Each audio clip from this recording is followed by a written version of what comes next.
ಸದಾಗಮೈಕವಿಜ್ಞೇಯಂ ಸಮತೀತಕ್ಷರಾಕ್ಷರಂ ನಾರಾಯಣಂ ಸದಾ ವಂದೇ ನಿರ್ದೋಚಾಶೇಷಸದ್ಗುಣಂ ವಿಶೇಷಣಾನಿ ಯಾನಿಹ ಕಥಿತಾನಿ ಸದುಕ್ತಿಭಿಃ ಸಾಧಯಿಷ್ಯಾಮಿ ತಾನ್ಯೇವ ಕ್ರಮಾತ್ ಸಜ್ಜನತಂ ವಿದೇ ಸದೇವತೋಮ್ಯೇದಮಗ್ರ ಆಸೀತ್ ಅಂತ ಶುರು ಆಗುತ್ತೆ. ಛಂದೋಗೋಪನಿಷತ್ತಿನ 6ನೇ ಅಧ್ಯಾಯ. ಅದರಲ್ಲಿ ಸೌಮ್ಯ ಸದೇವ ಇದಮಗ್ರ ಆಸೀತ್, ಇದೆಲ್ಲಕ್ಕಿಂತ ಮೊದಲು ಒಂದು ತತ್ವ ಇತ್ತು, ಅದನ್ನು ಸತ್ ಅಂತ ಕರಿತಾ ಇದ್ರು. ಆ ತತ್ವದ ಹೆಸರೇ ನಾರಾಯಣ. ಸತ್ ಅಂದರೆ ನಿರ್ದಿಷ್ಟವಾದ ತತ್ವ. ಆಮೇಲೆ ಆ ಸತ್ತಿನಿಂದ ಸೃಷ್ಟಿಯಾಯಿತು. ಪ್ರತಿ ಸರ್ತಿ ಅದನ್ನು ಹೇಳ್ತಾರೆ. ಅವನು ಈ ಸೃಷ್ಟಿ ಮಾಡಿದ್ದಾನೆ ಅಂದರೆ ಇಡೀ ಜಗತ್ತು ಅವನು ವಶದಲ್ಲಿದೆ ಅಂತ ಅರ್ಥ. ಸದೇವ ಸೌಮ್ಯೇದಮಗ್ರ ಆಸೀತ್ ಇತ್ಯಾದಿ ಸೃಷ್ಟಿಕಥನಂ ಯಾಕೆ? ತದ್ವಶತ್ವ ಜ್ಞಾಪನಾರ್ಥಂ. ಏಕವಿಜ್ಞಾನೇನ ಸರ್ವವಿಜ್ಞಾನಂಚ ಪ್ರಾಧಾನ್ಯಂ. ಅಲ್ಲಿ ಉಪನಿಷತ್ತಿನಲ್ಲಿ ಒಂದು ಮಾತಿದೆ, ಉತ ತಮಾದೇತಮಪ್ರಾಕ್ಷ್ಯ ಏನ ಅಶ್ರುತಂ ಶ್ರುತಂ ಭವತಿ ಏನ ಅಮತಂ ಮತಂ ಭವತಿ ಏನ ಅವಿಜ್ಞಾತಂ ವಿಜ್ಞಾತಂ ಭವತಿ ಅಂತ. ಏನಪ್ಪ ಶ್ವೇತಕೇತು ಮಗು, ಉತ ತಮಾದೇಶಮಪ್ರಾಕ್ಷ್ಯ, ಆ ಒಂದು ತತ್ವವನ್ನು ಕೇಳಿದೆಯೋ, ಏನ ಅಶ್ರುತಂ ಶ್ರುತಂ ಭವತಿ, ಯಾವುದನ್ನು ಕೇಳಿದರೆ ಕೇಳದೇ ಇರುವುದು ಕೇಳಿದಂತೆ ಆಗುತ್ತದೋ, ತಿಳಿಯದೇ ಇರುವುದು ತಿಳಿದಂತಾಗುತ್ತದೋ, ಅಂತಹ ತತ್ವವನ್ನು ಕೇಳಿದೆಯೋ ಅಂತ ಬರುತ್ತೆ. ಯಾವುದನ್ನು ಕೇಳಿದರೆ ಕೇಳದೇ ಇರೋದನ್ನು ಕೇಳಿದಂತೆ ಆಗಬೇಕು ಅಂದರೆ ಒಂದೇ ಆಗಬೇಕಲ್ವಾ ಅಂತ ಹೇಳ್ತಾರವರು. ಒಂದೇ ಆದರೆ ದೇವರನ್ನು ಕೇಳಿದ್ರೆ ಜಗತ್ತನ್ನು ಕೇಳದ ಹಾಗಾಗೋದು ಯಾವಾಗ? ಜಗತ್ತು ದೇವರು ಒಂದೇ ಆದರೆ ಅಲ್ವಾ? ಎರಡು ಬೇರೆ ಬೇರೆ ಹೆಸರಿನ ಒಂದಾಗಿದ್ದರೆ ಮಾತ್ರ ಲಕ್ಷ್ಮೀಪತಿಯನ್ನು ತಿಳಿದರೆ ನಾರಾಯಣನನ್ನು ತಿಳಿದಂತೆ ಅಂತ ಹೇಳಿದ್ರೆ ಸರಿ ಅಲ್ವಾ? ಹಾಗೆ ಇದನ್ನು ತಿಳಿದರೆ ಅದನ್ನು ತಿಳಿದ ಹಾಗಾಗತ್ತೆ ಯಾವಾಗ? ಬ್ರಹ್ಮನನ್ನು ತಿಳಿದರೆ ಜಗತ್ತನ್ನು ತಿಳಿದ ಹಾಗಾಗತ್ತೆ.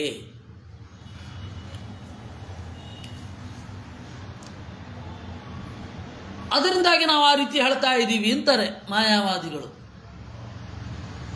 ಆ ತರಹ ಯಾರಾದರೂ ಹೇಳಿದರೆ, ಮಧ್ವಾಚಾರ್ಯರು ಹೇಳಿದ್ರು, ಪ್ರಧಾನ ಆಗಿದ್ದರೆ ಸಾಕು. ಪ್ರಧಾನ ಒಂದನ್ನು ತಿಳಿದರೆ ಅಪ್ರಧಾನವಾದದ್ದು ತಿಳಿದಂತೆ. ಪ್ರಧಾನ ಅಪ್ರಧಾನಗಳು ಒಂದಾಗಿರ್ಬೇಕಾಗಿಲ್ಲ. ಈಗ ಉದಾಹರಣೆಗೆ ಲಾರಿಯನ್ನು ಓಡಿಸಬಲ್ಲವ ಎಲ್ಲವನ್ನೂ ಓಡಿಸಬಲ್ಲ. ಪ್ರಧಾನವಾದದ್ದು ದೊಡ್ಡದಾದದ್ದು ಚಲಾಯಿಸಲಿಕ್ಕೆ ಕಷ್ಟವಾಗಿರುವಂಥದ್ದು ಅದು. ಉಳಿದದೊಂದು ಸ್ವಲ್ಪ ಸಣ್ಣ ಪುಟ್ಟ ವ್ಯತ್ಯಾಸಗಳಿರುತ್ತೆ ಅಷ್ಟೇ. ಆ ಸ್ಪಿರಿಟಲ್ಲೇ ನೀವು ತೆಗೆದುಕೊಳ್ಬೇಕು. ಇದು ಕೂಡ ಅಷ್ಟೆ. ಏಕವಿಜ್ಞಾನೇನ ಸರ್ವವಿಜ್ಞಾನಂಚ ಪ್ರಾಧಾನ್ಯಾತ್, ಪ್ರಧಾನವಾಗಿರುವುದರಿಂದ. ಆಮೇಲೆ ಕಿಂಚಿತ್ ಸಾದೃಶ್ಯಾತ್, ಸ್ವಲ್ಪ ಸಾದೃಶ್ಯ ಇರೋದ್ರಿಂದ ಅವನನ್ನು ತಿಳಿದ್ರೆ ಇವನನ್ನು ತಿಳಿದ ಹಾಗೆ. ಸೌತ್ ಆಫ್ರಿಕಾದ ಸಿಂಹವನ್ನು ಮ್ಯಾನೇಜ್ ಮಾಡಿದವನಿಗೆ ಭಾರತದ ಸಿಂಹವನ್ನು ಮ್ಯಾನೇಜ್ ಮಾಡಿದ ಹಾಗೆ. ಸಾದೃಶ್ಯ ಇರೋದ್ರಿಂದ. ಕಾರಣತ್ವಾಚ್ಚ, ಕಾರಣವಾಗಿರೋದ್ರಿಂದ. ಮಣ್ಣನ್ನು ತಿಳಿದ್ರೆ ಮಣ್ಣಿನಿಂದ ಉತ್ಪನ್ನವಾಗುವ ವಸ್ತುಗಳು, ಮಣ್ಣನ್ನು ತಿಳಿದ್ರೆ ಯಾವ ಧಾನ್ಯ ಯಾವ ಮಣ್ಣಿನಲ್ಲಿ ಬರುತ್ತೆ ಅಂತ ತಿಳಿಯೋದು. ಅಥವಾ ಒಂದು ದೇಶದ ಮಣ್ಣನ್ನು ಅಭ್ಯಾಸ ಮಾಡಬೇಕಾದ್ರೆ ಒಂದು ಹಿಡಿ ಮಣ್ಣನ್ನು ತರ್ತಾರೆ. ಬೆಂಗಳೂರಿನ ಮಣ್ಣನ್ನು ಅಧ್ಯಯನ ಮಾಡಿ ಎಂದಾಗ ಒಂದು ಹಿಡಿ ಮಣ್ಣು ತೊಗೊಂಡೋಗ್ತಾರೆ ಬೆಂಗಳೂರಿನಿಂದ. ಅದನ್ನು ಪರೀಕ್ಷೆ ಮಾಡ್ತಾರೆ. ಅಲ್ಲಿ ಸಾದೃಶ್ಯ ಇದೆ. ಇಡೀ ಬೆಂಗಳೂರಿನ ಮಣ್ಣಿನ ಕಣಕಣವನ್ನು ಯಾರೂ ಟೆಸ್ಟ್ ಮಾಡಲ್ಲ, ಸಾದೃಶ್ಯ ಇರೋದರಿಂದ. ಇನ್ನು ಕಾರಣ ಆಗಿರೋದ್ರಿಂದ ಕಾರಣವಾದ ಗುಣ ಕಾರ್ಯದಲ್ಲಿ ಹೇಗೆ ಬರುತ್ತೆ ಅನ್ನೋದನ್ನು ತಿಳ್ಕೊಂಡ್ರೆ ಆಯಿತು. ಇದು ನತು ತದನ್ಯಸ್ಯ ಮಿಥ್ಯಾತ್ವಾತ್. ಇಷ್ಟರ ಮಾತ್ರಕ್ಕೆ ಅದು ಬೇರೆ ಮಿಥ್ಯಾ ಅಂತ ಹೇಳ್ಬಿಡೋದಲ್ಲ. ಬೇರೆಯವ್ರ ವ್ಯಾಖ್ಯಾನ ಹೇಗಿತ್ತು? ದೇವರನ್ನು ತಿಳಿದ್ರೆ ಜಗತ್ತನ್ನು ತಿಳಿದಾಗ ಹೇಗಾಗತ್ತೆ ಗೊತ್ತಾ? ಜಗತ್ತು ಮಿಥ್ಯಾ ಆದ್ರಿಂದಾಗಿ ಅಂತ. ಎಲ್ಲಿಂದ ಎಲ್ಲಿಗೆ ಸಂಬಂಧ? ನಹಿ ಸತ್ಯಜ್ಞಾನೇನ ಮಿಥ್ಯಾಜ್ಞಾನಂ ಭವತಿ. ಸತ್ಯವನ್ನು ತಿಳ್ಕೊಂಡ್ರೆ ಮಿಥ್ಯೆಯನ್ನು ತಿಳ್ಕೊಂಡ ಹಾಗೆ ಅಲ್ಲ ಅಲ್ವಾ?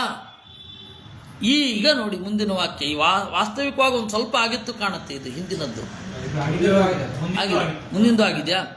ನಹಿ ಶುಕ್ತಿಜ್ಞೋ ರಜತಜ್ಞ ಇತ್ಯುಚ್ಯತೆ. ಶುಕ್ತಿಯನ್ನು ತಿಳಿದವನು ರಜತವನ್ನು ತಿಳಿದಂತೆ ಅಂತ ಯಾರಾದರೂ ಹೇಳ್ತಾರಾ? ಯಾಕೆಂದರೆ ಸತ್ಯವಾದದ್ದು ಶುಕ್ತಿ, ಶುಕ್ತಿಯಲ್ಲಿ ಕಂಡದ್ದು ರಜತವನ್ನು. ಶುಕ್ತಿಯನ್ನು ತಿಳ್ಕೊಂಡ್ರೆ ರಜತವನ್ನು ತಿಳಿದಂತೆ ಅಂತ ಯಾರಾದರೂ ಹೇಳ್ತಾರ? ವಿರೋಧಾತ್ ತಯೋರ್ ಜ್ಞಾನಯೋ. ಆ ಎರಡೂ ಜ್ಞಾನಗಳು ಬೇರೆ ಬೇರೆ, ವಿರುದ್ಧ. ನೇದಂ ರಜತಂ ಇತಿ ಅರಜತಜ್ಞೋ ಹಿ ಶುಕ್ತಿಜ್ಞೋ ಭವತಿ. ಶುಕ್ತಿಯನ್ನು ಬಲ್ಲವನು ಯಾರು? ಇದು ಬೆಳ್ಳಿ ಎಲ್ಲ ಎಂದು ತಿಳಿದವನು. ಅರಜತಜ್ಞ ಶುಕ್ತಿಜ್ಞೋ ಭವತಿ.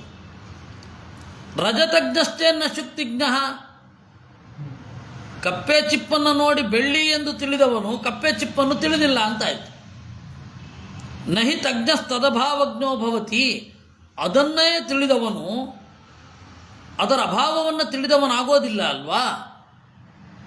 ತದಭಾವಸ್ಯ ತಜ್ಞಾನಪೂರ್ವಕತ್ವಂಚ ಅನ್ಯತ್ರ ತಸ್ಯ ಸತ್ವಾದೇವ ದೃಷ್ಟಂ. ಇಲ್ಲದೆ ಹೋದರೂ ಅದನ್ನು ಯಾಕೆ ತಿಳ್ಕೊತಾ ಇದ್ದಾನೆ?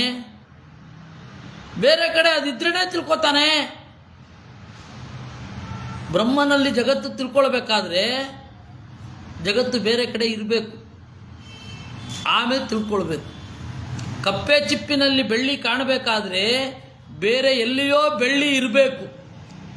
ಬೇರೆ ಎಲ್ಲಿಯೋ ಇರುವ ಬೆಳ್ಳಿಯನ್ನು ನೋಡಿ ಅಭ್ಯಾಸ ಆದ ಕಣ್ಣಿಗೆ ಕಪ್ಪೆ ಚಿಪ್ಪಿನಲ್ಲಿ ಬೆಳ್ಳಿ ತೋರ್ಲಿಕ್ಕೆ ಸಾಧ್ಯ. ಬೆಳ್ಳಿಯನ್ನೇ ಕಾಣದವನಿಗೆ ಕಪ್ಪೆ ಚಿಪ್ಪಿನಲ್ಲಿ ಬೆಳ್ಳಿ ಕಾಣೋದೇ ಇಲ್ಲ. ಹಾಗೆ ಜಗತ್ತೇ ಇಲ್ಲದಿದ್ದ ಮೇಲೆ ಬ್ರಹ್ಮನಲ್ಲಿ ಜಗತ್ತು ಕಾಣಲಿಕ್ಕೆ ಸಾಧ್ಯ ಇಲ್ಲ. ಸಾದೃಶ್ಯ ಇರಬೇಕು. ಆಕಾಶವನ್ನು ನೋಡಿ ಇದು ಪಕ್ಕದ ಮನೆಯ ಹುಡುಗಿ ಎಂದು ತಿಳಿಯಲಾಗುವುದಿಲ್ಲ ಅಲ್ವೇ ಅಂತ ಹೇಳಿ ಗುರುಗಳು ಇದನ್ನೇ ಒಂದು ಎರಡಲ್ಲ, ಎರಡು ಒಂದಲ್ಲ ಅಂತನ್ನುವ ಒಂದು ಕಿರುಲೇಖನದಲ್ಲಿ ಬರೆದಿದ್ದಾರೆ. ಪ್ರಾಯ ಅದು ಬನ್ನಂಜೆ ಸಮಗ್ರ ಬರಹಗಳಲ್ಲಿ ಇರಬೇಕು ಅಲ್ವಾ? ಇಲ್ಲಿದೆ ನೋಡಿ, ಸೊಗಸಾಗಿ ಇದೆ.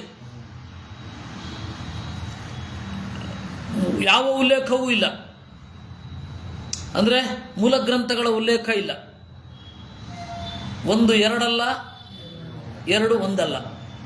ಅದು ವಿಷ್ಣು ತತ್ವ ನಿರ್ಣಯದ ಒಂದು ಈ ಭಾಗವನ್ನು ಇಟ್ಟುಕೊಂಡೇ ಗುರುಗಳು ಬರೆದ ಕನ್ನಡ ಲೇಖನ. ಯಾರಿಗಾಗಿ ಅಂತಂದರೆ ಗೋಪಾಲದಾಸರ ನೆನಪಿಗಾಗಿ ಬರೆದದ್ದು. ಮೂಲವೂ ಇದೆ. ಇದು ಇದರಲ್ಲಿ ಎಷ್ಟರಲ್ಲಿದೆ? ಬನ್ನಂಜ ಬರಹಗಳಲ್ಲಿ ಈ ಸರ್ತಿ ನೋಡೋದು. ಅದೇ ಇದೆ. ಎಷ್ಟರಲ್ಲಿದೆಯಪ್ಪ ಮಂಜುನಾಥ? ಪ್ರಧಾನ ಜ್ಞಾನಾತ್ ಅಪ್ರಧಾನಸ್ಯ ಜ್ಞಾತವತ್ ವ್ಯಪದೇಶ ಅಸ್ತ್ಯೇವ. ಇನ್ನು ಪ್ರಧಾನ ಜ್ಞಾನಾತ್ ಆ ಉಪನಿಷತ್ತಿನಲ್ಲಿ ನೋಡಿ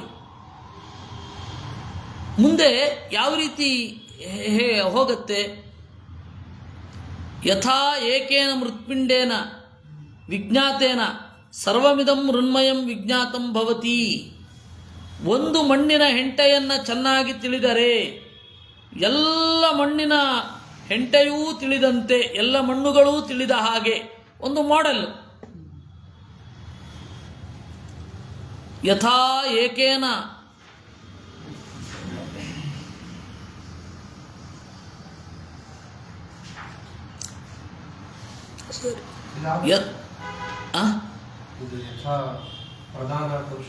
ಅದೇ ಯಥಾ ಪ್ರಧಾನ ಪುರುಷಾಣ, ಅದು ಹೇಳಬೇಕಷ್ಟೆ.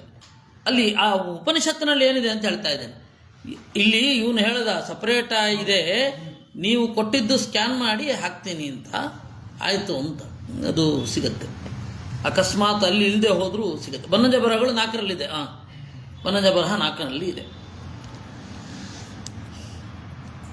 ಇಲ್ಲಿ ಏನಿದೆ, ಯಥಾ ಏಕೇನ ನಖ ನಿಕೃಂತನೇನ ವಿಜ್ಞಾತೇನ ಸರ್ವಂ ಲೋಹಮಯಂ ವಿಜ್ಞಾತಂ ಭವತಿ. ನಖ ನಿಕೃಂತನ ಅಂದರೆ ನೈಲ್ ಕಟ್ಟರ್. ಹಳೇ ನೈಲ್ ಕಟ್ಟರ್ ನೋಡಿದ್ರೆ ಕೊಚ್ಚೋದು, ಹೆರಿಯೋದು, ಕೆರೆಯೋದು, ತರಿಯೋದು ಎಲ್ಲ ಒಂದರಲ್ಲೇ ಬೇರೆ ಬೇರೆ ಇರುತ್ತೆ. ಈಗ ಆಧುನಿಕ ನೈಲ್ ಕಟ್ಟರ್ ಬೇರೆ. ಹಳೆ ನೈಲ್ ಕಟ್ಟರ್ ಕತ್ತರಿಸೋದಿರ್ತಿತ್ತು, ಬಹಳ ಜಾಗ್ರತೆಯಿಂದ ಕಟ್ ಮಾಡ್ಕೊಳ್ಬೇಕಾಗೋದು. ಆಮೇಲೆ ಅಲ್ಲಿ ಕಿವಿಯ ಗುಗ್ಗೆ ತೆಗಿಲಿಕ್ಕೆ ಒಂದು ಉದ್ದವಾಗಿ ಇದ್ದು ಸನಿಕೆ ತರಹ ಇರ್ತಿತ್ತು. ಆಮೇಲೆ ಅಲ್ಲೇ ಚೂರಿ, ಆ ತರಹ ಬೇರೆ ಬೇರೆ ಎಲ್ಲ ಥರದ ಮಾಡೆಲ್ಗಳು ಇರ್ತಾ ಇತ್ತು. ಅದು ಒಂದನ್ನು ನೋಡಿದರೆ ಇದೇ ರೀತಿ ದೊಡ್ಡದಾದರೆ ಅದು ಹಾಗೆ ಅದರ ಮೂಲಭೂತ ಮಾಡೆಲನ್ನು ನೋಡಿದ್ರೆ ಇದೇ ರೀತಿ ದೊಡ್ಡದಿರುತ್ತೆ ಅಂತ ಚಿಂತನೆ. ಪ್ರಧಾನವಾದದ್ದನ್ನು ತಿಳಿದರೆ ಅಪ್ರಧಾನವಾದದ್ದು ತಿಳಿದಹಂತೆ. ಅದಕ್ಕೆ ದೃಷ್ಟಾಂತ ಯಥಾ ಏಕೇನ ನಖನಿಕೃಂತನೇನ ವಿಜ್ಞಾತೇನ ಸರ್ವಮಿದಂ ಲೋಹಮಯಂ ವಿಜ್ಞಾತಂ ಭವತಿ ಅಂತ. ನಾವು ಲೋಕದಲ್ಲಿಯೂ ಕೂಡ ಅದನ್ನು ಬಳಸ್ತೇವೆ.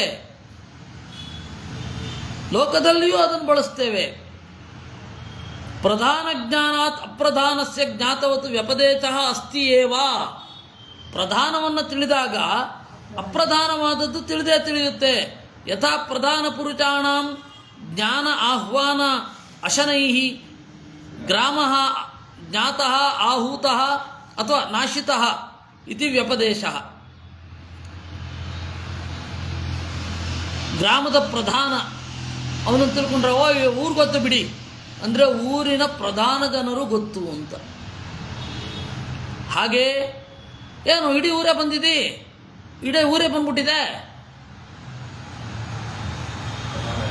ಪ್ರಧಾನ ಪುರುಷರು ಬಂದಿದ್ದಾರೆ. ಊರೆಲ್ಲ ಹಾಳಾಗೋಯ್ತು ನೋಡಿ, ಪ್ರಧಾನ ಪುರುಷರು ನಾಶರಾಗಿದ್ದಾರೆ ಅಷ್ಟೇ ಅರ್ಥ. ಭಾರತ ಸೋತಿತ್ತು ಅಂದರೆ ಭಾರತವನ್ನು ಪ್ರತಿನಿಧಿಸುವವರು ಪ್ರಧಾನರು ಸೋತಿದ್ದಾರೆ ಅಂತ. ಕಾರಣೇಚ ಪಿತರಿಜ್ಞಾತೆ ಪುತ್ರಾಜ್ಞಾತಾಃ ಇತಿ ಜಾನಾಮಿ ಏನಮಸ್ಯ ಪುತ್ರಮಿತಿ ವ್ಯಪದಿಶಂತಿ. ತಂದೆಯನ್ನು ತಿಳಿದ್ರೆ ಗೊತ್ತು ಇವ್ರು ಯಾರ ಮಗ ಅಂತ ಕೂಡ ಗೊತ್ತು. ಏವಮತ್ರಾಪ್ಯೇತತ್ ಸೃಷ್ಟಂ ಸರ್ವಮಿತ್ಯಾದಿ. ಅದೇ ರೀತಿ ಈ ದೇವರು ಸೃಷ್ಟಿಸಿದ್ದು ಜಗತ್ತು, ದೇವರನ್ನು ತಿಳಿದ್ರೆ ಜಗತ್ತು ತಿಳಿದ ಹಾಗೆ ಅಂತ ಆ ರೀತಿ ಹೇಳಿದ್ದು. ಜಗತ್ತು ಹಾಗಾದರೆ ಏನು ದೇವರನ್ನು ತಿಳಿತಾ ಇದ್ದೀರಾ? ಆ ದೇವರು ಸೃಷ್ಟಿ ಮಾಡಿದ, ಮನುಷ್ಯ ಸೃಷ್ಟಿ ಮಾಡಿದ ಶಾಸ್ತ್ರಗಳಲ್ಲೊಂದಾದ ಈ ಶಾಸ್ತ್ರ ಗೊತ್ತಾ ನಿಮಗೆ? ಭೂಗರ್ಭಶಾಸ್ತ್ರ. ಅದು ಗೊತ್ತಾ ಇದು ಗೊತ್ತಾ ಅಂತ ಕೇಳಿದ್ರೆ ಅದು ಯಾವುದು ಗೊತ್ತಿಲ್ಲದೆ ಇರ್ಬೋದಪ್ಪ. ದೇವ್ರು ಗೊತ್ತಿದೆ ಅಷ್ಟೆ. ಇದನ್ನು ಸೃಷ್ಟಿ ಮಾಡಿದವನು ಗೊತ್ತಿದೆ, ಅದು ಗೊತ್ತಿಲ್ಲದೆ ಇರ್ಬೋದು. ನಿಮ್ಮ ದೇವರೇ ಇದನ್ನು ಸೃಷ್ಟಿ ಮಾಡಿದ್ದಾನೆ, ನೀವು ದೇವರನ್ನು ತಿಳಿದಿದ್ದೀರಾ. ಅದರಿಂದಾಗಿ ದೇವರ ಮೆದುಳು ಕಂಪ್ಯೂಟರ್ ಸೃಷ್ಟಿ ಮಾಡ್ಬೇಕಾದ್ರೆ ಹೆಂಗೆ ಕೆಲಸ ಮಾಡ್ತಾ ಇತ್ತು ಗೊತ್ತಾಗತ್ತೆ ನಿಮಗೆ? ಅಂದರೆ ಗೊತ್ತಾಗಲ್ಲ. ಪ್ರಧಾನ ದೇವರು ತಿಳಿದಿದ್ದೀವಿ ಅಷ್ಟೇ. ಹಾಗೆ ಜಾನಾಮಿ ಏನಮಸ್ಯ ಪುತ್ರೋಯಮಿತಿ ವ್ಯಪದಿಶಂತಿ ಏವಮತ್ರಾಪಿ ಏತತ್ ಸರ್ವಂ ಸೃಷ್ಟಂ ಸರ್ವಮಿತ್ಯಾದಿ ಸಾದೃಶ್ಯಾಚ ಏಕಸ್ತ್ರೀ ಜ್ಞಾನಾತ್ ಅನ್ಯ ಸ್ತ್ರೀ ಜ್ಞಾನಮಿತಿ. ಡಾಕ್ಟ್ರು ಅವರು ಹೆಣ್ಣುಮಕ್ಕಳಿಗೆ ಚಿಕಿತ್ಸೆ ಕೊಡಬಲ್ಲರು. ಹೆಂಗೆ ಗೊತ್ತು? ಇವ್ರು ಈಗ ತಾನೇ ಬರ್ತಾ ಇದ್ದಾರೆ. ಹೆಂಗೆ ಗೊತ್ತು? ಇನ್ನೊಬ್ರು ಇರೋ ಥರನೇ ಇವರು ಇದ್ದಾರೆ. ಇವ್ರು ನೋಡ್ತಾ ಇರೋದೇ ಈ ರೋಗಿಯನ್ನು ಮೊದಲು. ಈ ರೋಗಿಯನ್ನು ತಿಳಿದ ಮೇಲೆ ಬೇರೆ ರೋಗಿಯು ಹೀಗೆ ಇರ್ತಾರೆ, ಅಂತನ್ನೋ ಭರವಸೆಯಿಂದಲೇ ಚಿಕಿತ್ಸೆ ಕೊಡೋದು. ಪೋಸ್ಟ್ ಮಾರ್ಟಮ್ ಮಾಡೋದು ಹಾಗೆ, ಅದಕ್ಕಾಗಿ ಕೂಡ ತದೇವ ಸಾದೃಶ್ಯ ಮತ್ರಾಪಿ ವಿವಕ್ಷಿತಂ, ಅದೇ ಸಾದೃಶ್ಯ ಇಲ್ಲಿಯೂ ಇದೆ. ಉಪನಿಷತ್ತನ್ನು ನೋಡಿ, ಯಥಾ ಸೌಮ್ಯ ಏಕೇನ ಮೃತ್ಪಿಂಡೇನ ಸರ್ವಂ ಮೃನ್ಮಯಂ ವಿಜ್ಞಾತಂ ಸ್ಯಾತ್. ಸೌಮ್ಯ, ಓ ಚಲುವನೇ, ಏಕೇನ ಮೃತ್ಪಿಂಡೇನ, ಒಂದು ಮಣ್ಣಿನ ಹೆಂಟೆಯನ್ನು ತಿಳಿದರೆ ಸರ್ವಂ ಮೃನ್ಮಯಂ ವಿಜ್ಞಾತಂ ಸ್ಯಾತ್, ಹೀಗೆ ಅರ್ಥ ಮಾಡಬೇಕು. ಇಲ್ಲ ಅಂದರೆ ಎಲ್ಲ ಒಂದೇ, ಏನೂ ಇರಲಿಲ್ಲ ಅಂದರೆ ಒಂದು ಪಿಂಡ ಯಾಕೆ, ಏನಿಲ್ಲ, ಅದು ಒಂದು ಅನ್ನೋದಕ್ಕೆ ಅರ್ಥ ಇಲ್ಲ. ಒಂದು ಮಣ್ಣಿನ ಹೆಂಟೆಯನ್ನು ತಿಳಿದರೆ ಎಲ್ಲವನ್ನೂ ತಿಳಿದಂತೆ ಅನ್ನೋದಕ್ಕೆ ಅರ್ಥವೇ ಇಲ್ಲ. ಒಂದು ಅನ್ನೋದಕ್ಕೆ ಅರ್ಥ ಇಲ್ಲ, ಮೃತ್ಪಿಂಡ ಅನ್ನೋದಕ್ಕೆ ಅರ್ಥ ಇಲ್ಲ. ಎಲ್ಲ ತಿಳಿದಿದ್ರಿಂದ ಎಲ್ಲ ತಿಳಿದ ಹಾಗಾಯಿತು ಅನ್ಬೇಕಾಗುತ್ತೆ. ತುಂಡನ್ನು ತಿಳಿದ್ರೆ, ಬಿಡಿಯನ್ನು ತಿಳಿದ್ರೆ ಇಡಿಯನ್ನು ತಿಳಿದ ಹಾಗಾಯಿತು ಅಂತ ಅನ್ಸೋದೇ ಇಲ್ಲ. ಮೃದಾ ವಿಜ್ಞಾತಯ ಇತ್ಯೇತಾವತಾ ಪೂರ್ಣತ್ವಾತ್. ಮೃದಾ ವಿಜ್ಞಾತಯ ಸರ್ವಮಿದಂ ವಿಜ್ಞಾತಂ ಭವತಿ, ಅಷ್ಟೇ. ಏಕೇನ ಮೃತ್ಪಿಂಡೇನ ಇಲ್ಲ ಅಲ್ಲಿ. ಯಾವಾಗ ಪ್ರಧಾನ ಅಪ್ರಧಾನ ಅಂತ ಇದ್ದರೆ ಮಾತ್ರ ಈ ರೀತಿ ಹೇಳಲಿಕ್ಕೆ ಸಾಧ್ಯ. ಈ ಸೆಂಟೆನ್ಸ್ ಫಾರ್ಮೇಷನ್ ಬರಬೇಕಾದ್ರೆ ಅದ್ರ ಹಿಂದೆ ಇರುವ ಐಡಿಯಾ ನೋಡಿ.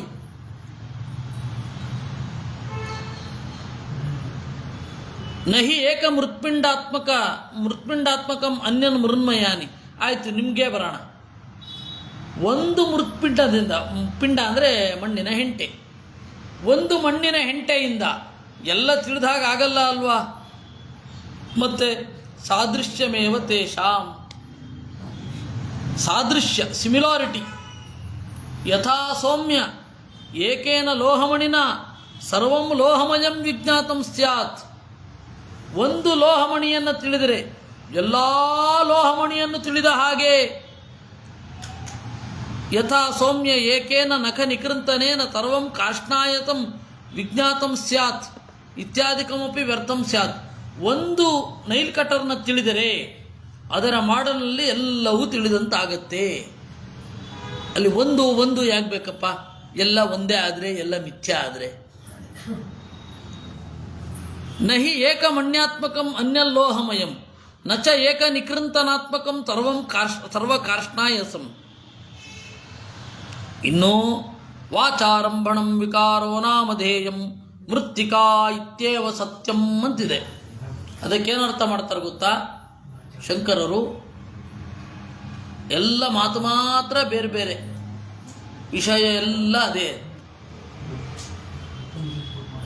ಮಾತು ಬೇರೆ ಬೇರೆ.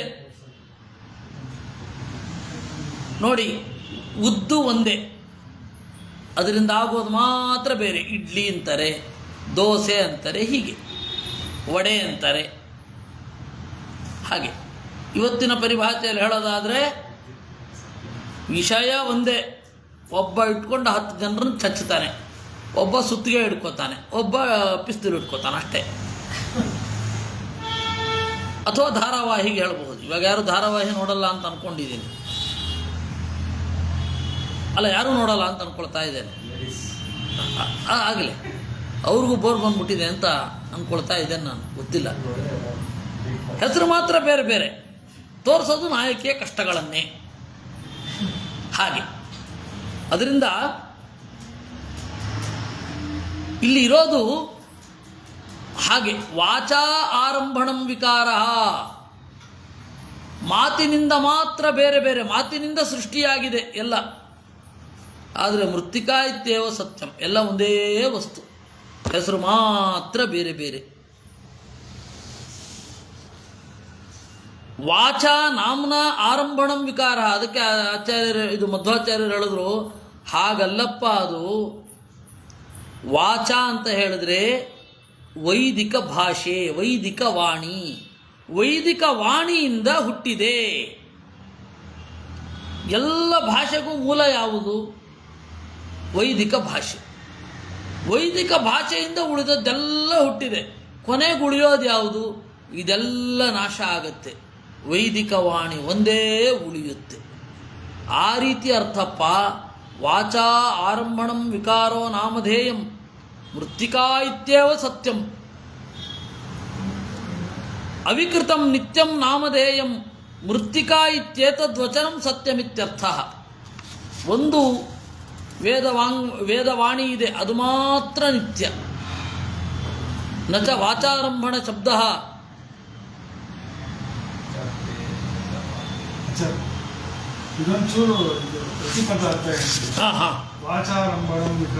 ನಾಮಧೇಯಂ ಮೃತ್ತಿಕಾ ಇತ್ಯೇವ ಸತ್ಯಂ. ವಾಚ ವೈದಿಕ ಮಾತಿನಿಂದ, ವೈದಿಕ ವಾಣಿಯಿಂದ ಆರಂಭಣಂ ಹುಟ್ಟಿದ ವಿಕಾರ, ಥರಥರದ ಭಾಷಾ ವಿಕಾರಗಳು ಅದು ಇದೆ. ಎಲ್ಲ ಭಾಷಾ ವಿಕಾರಗಳು ವಾಚಾ ಆರಂಭಣಂ, ವೈದಿಕ ವಿಕಾರಗಳು, ಫುಲ್ ಸ್ಟಾಪ್. ನಾಮಧೇಯಂ ಮೃತ್ತಿಕಾ ಇತ್ಯೇವ ಸತ್ಯಂ. ಎಂದೂ ನಾಶವಾಗದ ನಾಮಧೇಯ ಮೃತ್ತಿಕೆ ಏನಿದೆ ಅದೇ ನಿತ್ಯ, ಅದೇ ಸತ್ಯ. ಸತ್ಯ ಅಂದರೆ ನಿತ್ಯ ಅಂತಲೂ ಅರ್ಥ ಇದೆ. ಹಾಗರ್ಥ ಆಯ್ತಾ? ಅದನ್ನೇ ಎಕ್ಸ್ಪ್ಲೇನ್ ಮಾಡಿದ್ದು. ವಾಚ ನಾಂ ಆರಂಭಣಂ ವಿಕಾರ ಅವಿಕೃತಂ ನಿತ್ಯಂ ನಾಮಧೇಯಂ ಮೃತ್ತಿಕಾ ಇತ್ಯೇತದ್ವಚನಂ ಸತ್ಯಮಿತ್ಯರ್ಥಃ. ನ ಚ ವಾಚಾರಂಭಣ ಶಬ್ದೋ ಮಿಥ್ಯಾತ್ವೇ ಪ್ರಸಿದ್ಧ. ವಾಚಾರಂಭಣ ಅಂದರೆ ಮಿಥ್ಯಾ ಅಂತ ಯಾರು ಹೇಳಿದ್ದು? ವಾಚಾರಂಭಣ ಅನ್ನೋ ಶಬ್ದಕ್ಕೆ ಮಿಥ್ಯಾ ಅಂತ ಅರ್ಥ ಇದೆ. ನೀವು ಹೆಂಗ್ರಿ ಅರ್ಥ ಮಾಡಿದ್ರಿ?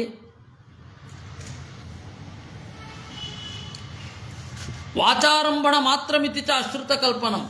ಮಾತು ಮಾತ್ರ ಇದೆ, ವಸ್ತು ಇಲ್ಲ ಅನ್ನೋದು ಅಶ್ರುತ ಕಲ್ಪನೆ. ಯಾರು ಕಲ್ಪನೆ ಕೂಡ ಮಾಡಲಿಕ್ಕಾಗಲ್ಲ. ತಸ್ಮಿನ್ ಪಕ್ಷೆ ನಾಮಧೇಯ ಶಬ್ದ ಇತಿ ಶಬ್ದಶ್ಚ ವ್ಯರ್ಥ ಸ್ಯಾತ್. ಆ ಪಕ್ಷದಲ್ಲಿ ನಾಮಧೇಯ ಮತ್ತು ಇತಿ ಶಬ್ದ ವ್ಯರ್ಥ. ಅಥೋ ನ ಕುತ್ರಾಪಿ ಜಗತ್ತೋ ಮಿಥ್ಯಾತ್ವ ಮುಚ್ಯತೆ. ಅದರಿಂದ ಜಗತ್ತು ಮಿಥ್ಯಾ ಅಂತ ಹೇಳಿ ಇಲ್ಲಂತೂ ಇಲ್ಲ. ಅದಕ್ಕೆ ವಿರುದ್ಧವಾದ ಮಾತುಗಳು ವೇದದಲ್ಲಿ ಇದೆ. ಕವಿರ್ಮನೀಷಿ ಪರಿಭೂಸ್ವಯಂಭೂ ಯಾಥಾ ತತ್ಯಥೋರ್ಥಾನ್ ವ್ಯದಧಾತ್ ಶಾಶ್ವತಿಭ್ಯ ತಮಾಭ್ಯ. ಈಶಾವಾಸ್ಯ ಉಪನಿಷತ್ತು.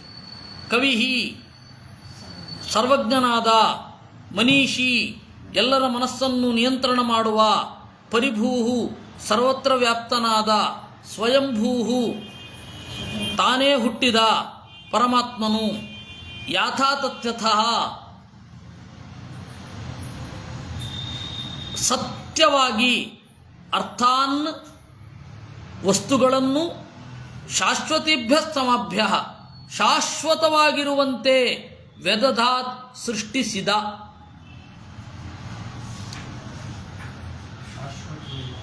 ಶಾಶ್ವತಿಭ್ಯ ಸಮಾಭ್ಯ ಬಹಳ ವರ್ಷಗಳ ಕಾಲ.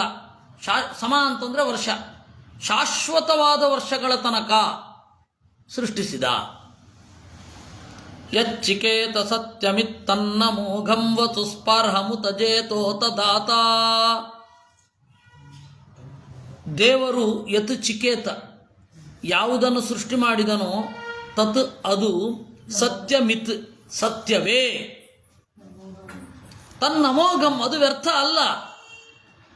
ಸ್ಪಾರ್ಹಂ ಎಲ್ಲರ ಬಯಕೆಗೆ ವಿಷಯವಾದ ವಸು ಸಂಪತ್ತನ್ನು ಜೇತ ಗೆದ್ದಿದ್ದಾನೆ. ಉತ ಅಲ್ಲದೆ ದಾತ ಇಂದ್ರನಿಗೆ ಕೊಟ್ಟಿದ್ದಾನೆ. ವಿಶ್ವಂ ಸತ್ಯಂ ಮಘವಾನ ಯುವೋ ರಿದಾಪಶ್ಚನ ಪ್ರಮಿನಂತಿ ವ್ರತಂ ವಾಂ. ಮಘವಾನವು ಎಲೈ ಸಂಪನ್ನರಾದ ಪ್ರಾಣನಾರಾಯಣರೇ, ಯುವೋಹೋ ಇತ್ ನಿಮ್ಮಿಬ್ಬರದ್ದು ಈ ವ್ರತ, ಜಗತ್ತಿನ ಸೃಷ್ಟಿ ಸ್ಥಿತಿ ಸಂಹಾರ ಮೊದಲಾದ ನಡೆಯನ್ನು ವ್ರತ ಅಂತ ಕರೀತಾರೆ. ನಿಮ್ಮ ನಡೆ ಇದು. ಆ ನಡೆಗೆ ವಿಷಯವಾದದ್ಯಾವುದು? ವಿಶ್ವ. ಇದನ್ನು ಸತ್ಯ ಎಂದು ಪ್ರಮಿನಂತೆ ತಿಳಿಯುತ್ತಾರೆ. ಇಲ್ಲಾಂದರೆ ಇಲ್ಲಿ ಏನೂ ಇಲ್ಲ. ಹೀಗೆ ಕೈ ಮಾಡ್ತಾ ಇರೋ ಹಾಗೆ ಸೃಷ್ಟಿ ಸ್ಥಿತಿ ಮಾಡ್ತಾ ಇರೋದು ದೇವರು. ಏನು ಮಾತಾಡ್ತಾ ಇದ್ದೀರಪ್ಪ? ಇಲ್ಲೇನಿಲ್ಲ.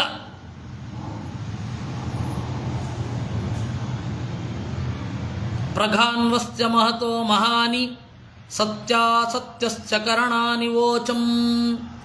ಅಸ್ಯ ಈ ಪರಮಾತ್ಮನ ಮಹತೋ ಮಹಾನಿ ಹಿರಿದಾದ ವಸ್ತುಗಳಿಗಿಂತಲೂ ಹಿರಿದಾದ ಸತ್ಯಾನಿ ಸತ್ಯಸ್ಯ ನಿರ್ದುಷ್ಟನಾದ ಪರಮಾತ್ಮನ ಕರಣಾನಿ ಕೆಲಸಗಳನ್ನು ಸತ್ಯ ಎಂದು ಪ್ರವೋಚಂ ಘ ಅಂದರೆ ಏವ ಹೇಳಿಯೇ ಹೇಳ್ತೇನೆ ಜನರ ನಡುವೆ ಅಂತ. ಇಷ್ಟನ್ನು ನಾವು ನೋಡಿದ್ದೇವೆ. ಇನ್ನು ಮುಂದೆ ನಾವು ಮೂಲವನ್ನು ನೋಡಿಕೊಂಡು ಹೋಗ್ತೇವೆ.